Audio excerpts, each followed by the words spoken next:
Thank you.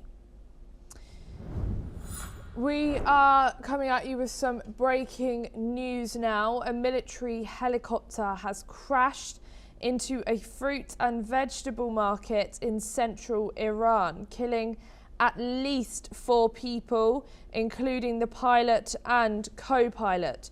The incident occurred in Khomeinishahr near Isfahan when the helicopter, which was on a training mission, went down in a busy marketplace.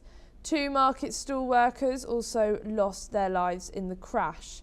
The crash caused a fire that was later extinguished by emergency responders.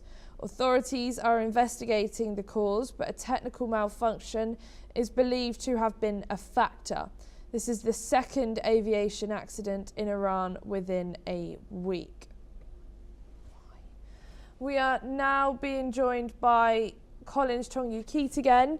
Thank you for joining us back here for this breaking news.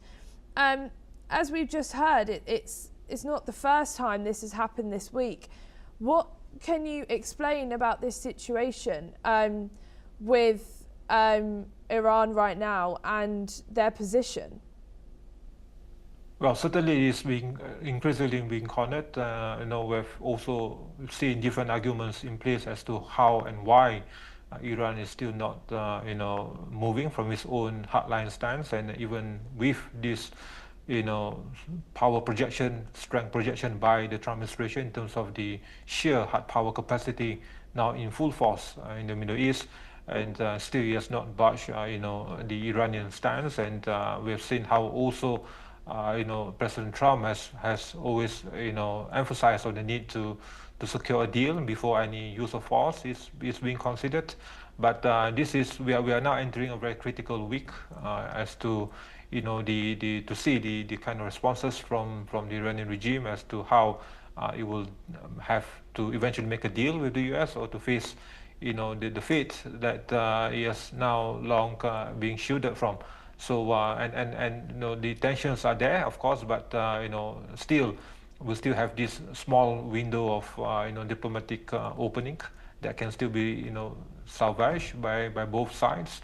But this is definitely the kind of this tensions or the critical tipping points that both sides will want to avoid.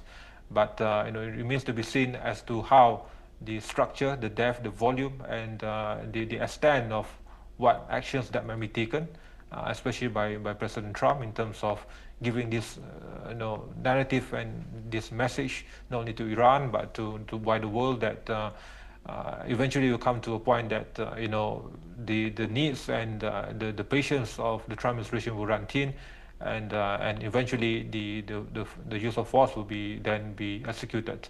But as of now, it still remains to be seen. But I still foresee there's still a silver lining and there's still some semblance of hope in the next couple of days. And of course, these incidents certainly add to the the wariness on both sides. But I've yet to see any indications of President Trump, to finally use that tool, with regards to also with this state of the union address coming up, and of course, he will want also to bolster his image of being a man of peace, and that a deal can still be made with the right approach and the right, initiative also being shown by Iran in this aspect. Thank you, Collins Chong-Yu-Keat, but please don't go anywhere, as we'll be back with you very shortly.